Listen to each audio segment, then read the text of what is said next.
адамның кіндік қаны тамған жері болады. Ол отан. Біздің отанымыз біреу ақ. Ол Қазақстан. Сан ғасыр бойы осынау кең байтақ жерді қасық қаны қалғанша қорғап, кейінгі ұрпаққа аманат етуде мыңдаған бабалар мерт болды. Тәуелсіз ел болдық, еңсе тіктедік. Кешегі батырлардың ұрпақтары осынау құт қонған, береке орнаған жерге ие болды. Бейбіт өмірде жеріміздің шетін жау баспасын деп, елімізден құт береке қашпасын деп, айбынды әскер құрылымдарында қызмет етіп жүр. Ел тыныштығының тұнығы бұзылмау үшін жан аямаймын деп қайратына мінген ерлер білек күшіне емес, біліміне сенеді. Әскери адам болу Қазақстан әскерінің шебінде қызмет ету аса маңызды әрі құрметті міндет. Оңай шаруа емес, төзімділік, батылдық, табанды ерлік пен ел мен жерге деген зор сүйіспеншілік керек. 1991 жыл 16 желтоқсан тәуелсіз Қазақстан тарихындағы атаулы дата. Дәл осы сәттен ынтымағы жарасқан елі, тұрақты тәуелсіз жері, қуатты экономикасы бар қуатты Қазақстанның дамуы мен қалыптасуына алғаш қадам жасалды. Елбасының басшылығымен әскери білім беру ісі уақытылы жолға қойылды. Қазір отанымыздың қарулы күштері жыл сайын білімді де, білікті офицерлермен толығып келеді. Еркін елдің ертеңі кемел білім мен кемел ғылымда.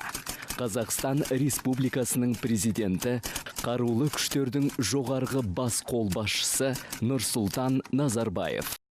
1992 жылдың 7 мамырында Қазақстан Республикасы қарулы күштерінің 3 түрі құрылды. Атап айтқанда, құрлық әскерлері, әуе қорғаныс күштері мен әскери теңіз күштері. Осыдан кейін қарулы күштерде қызмет ететін кәсіби, білікті біліммен қаруланған әскерилерді даярлау мәселесі алдыңғы шепке шықты. Әрине, ел қорғау үшін өте жоғары талап қойылады. Ең бірінші сынақ ол әрине өзінің денсаулығы. Екіншіден ол психологиялық тест. Үшінші сынақ бұл дене шынықтыруда. Сол 3 сынақтан өткеннен кейін төртінші қорытынды ол өзінің енді бірыңғай ұлттық тесттен алған балл бойынша конкурс өткізіледі. Елімізде қорғаныс министрлігіне қарасты 3 жоғарғы оқу орны бар. Ол Алматы қаласындағы орналасқан құрлық әскерлерінің әскери институты мен радиоэлектроника және байланыс әскери инженерлік институты. Ақтөбе қаласындағы 2 мәрте Кеңес одағының батыры Талғат Бегелдинов атындағы әуе қорғанысы күштерінің әскери институты. Жоғарыдағы институттарды тәмамдаған соң, курсанттар бакалавр дипломы мен лейтенант шенін алады. Ал Астана қаласындағы Қазақстан Республикасы тұңғыш президенті, Елбасы атындағы Ұлттық қорғаныс университеті магистр және доктор дәрежесінде әскерилерді дайындайды. На момент обретения независимости Казахстаном на территории қарулы күштерді дамытуда қатардағы жауынгерден бастап генералдық құрамға дейін өзімізде дайындалу керек. Елімізде білікті әскери мамандарды дайындау үрдісі 1996 жылдан бастап қарқынды жүргізіле бастады. Қазақстан бұл мәселені Кеңес одағында алғашқы болып және уақытылы жолға қойды.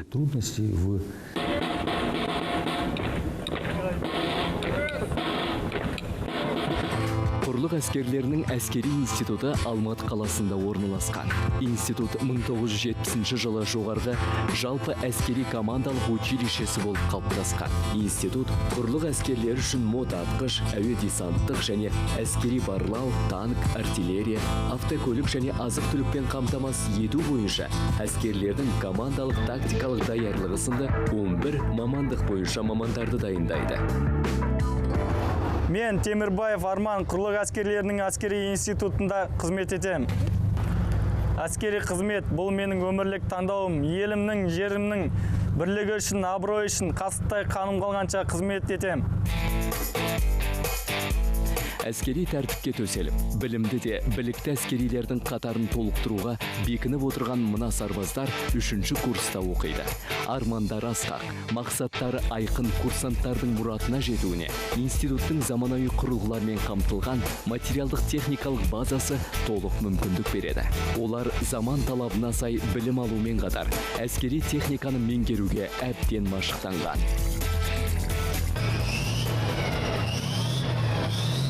Ал жаттығу алаңына бармас бұрын курсанттар жаттықтырушының көмегімен әскери техниканы басқаруды үйренеді. Мұнда атысты ұрыс кезіндегідей жүргізуге жағдай жасалған. Мұндай тәжірибе уақытты үнемдеп, оқыс оқиғаның алдын алып, қауіпсіздік шараларының бұзылуына жол бермейді. Өмір бір орында тұрмайды.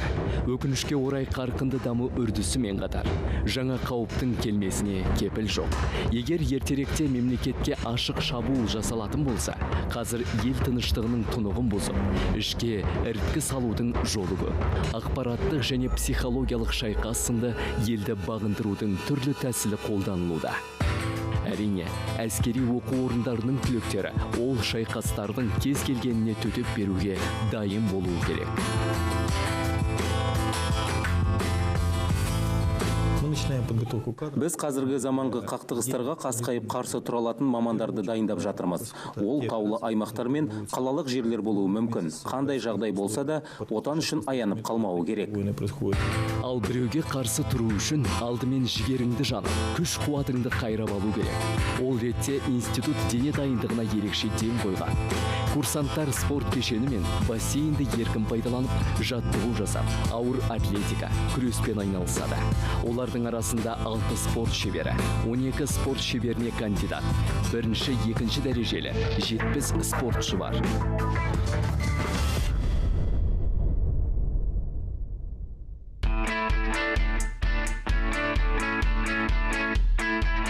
Каспий теңізі Қазақстанның батыс аймағында орналасқан.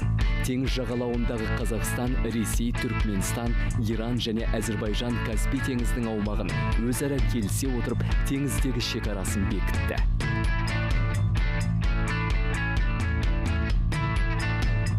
Құрманғазы мен Динаға күй төктірген қарт Каспийдің жағасында еліміздің әскери теңіз флоты орналасқан.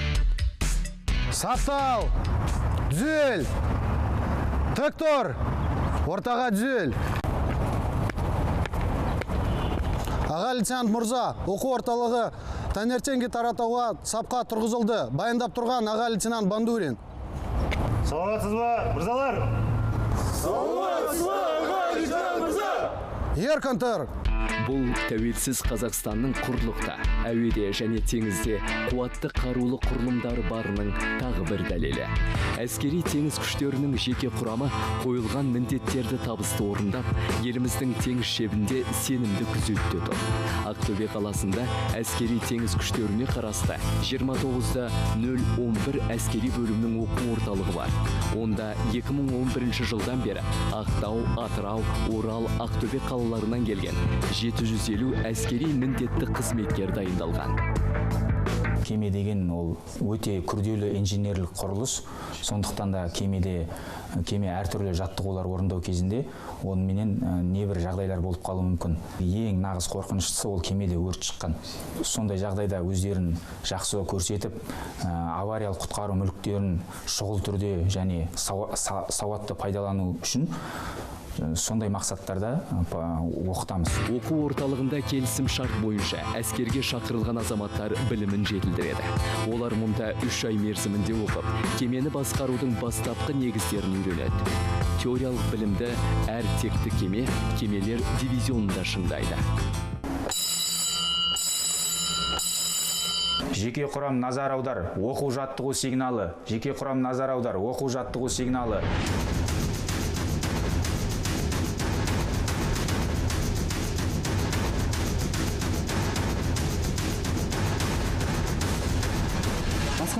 Басқару пунктіне. Байланыста. Өрт сөндірілді. Қабылданды, авариялық құтқару мүліктерін орнына келтір. Қазір ақпараттық технология мен жаңа құрылғы, қондырғылардың дамыған заманы.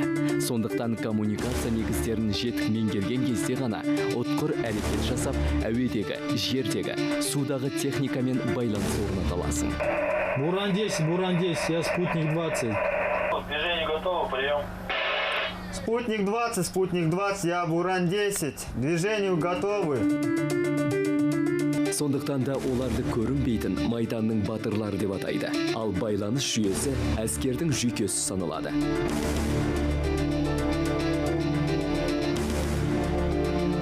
Біз байланысшылар жылжымалы байланыс пункттерін орнатамыз. Басқармалардың арасында штаб пен әскери басшылардың араларында байланыс орнатамыз. Байланыссыз жеңіс жоқ дегендей, байланыс ол барлық әскерилердің араларында құрлық әскерлері болсын, әуе әскерлері болсын, әрқашанда қажет.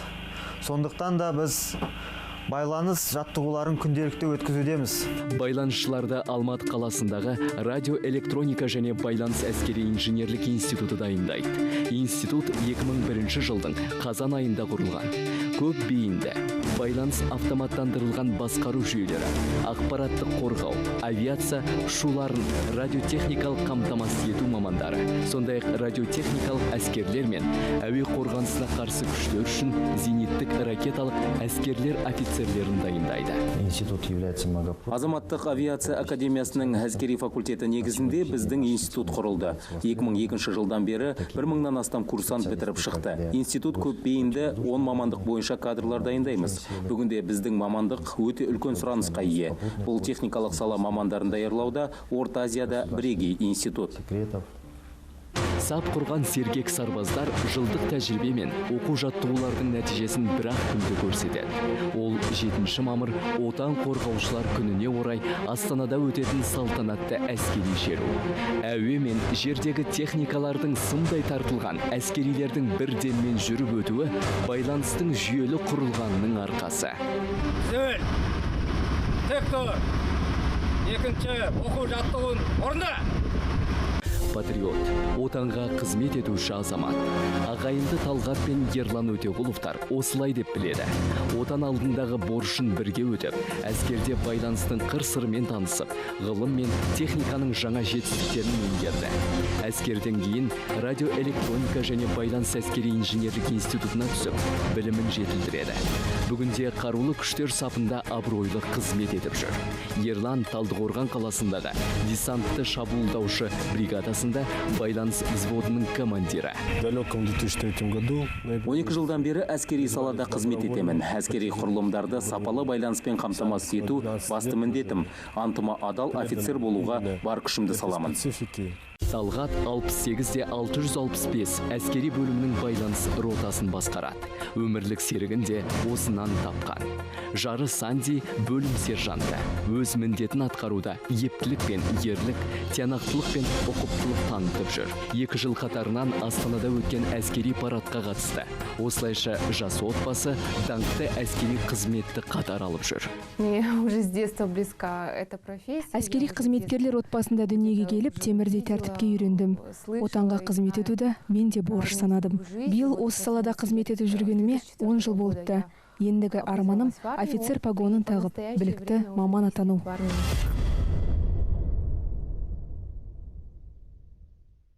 Бұл Ақтөбе қаласындағы 2 мәрте кеңестер одағының батыры Талғат Бигелдинов атындағы әуе қорғаныс күштері әскери институтының курсанттары.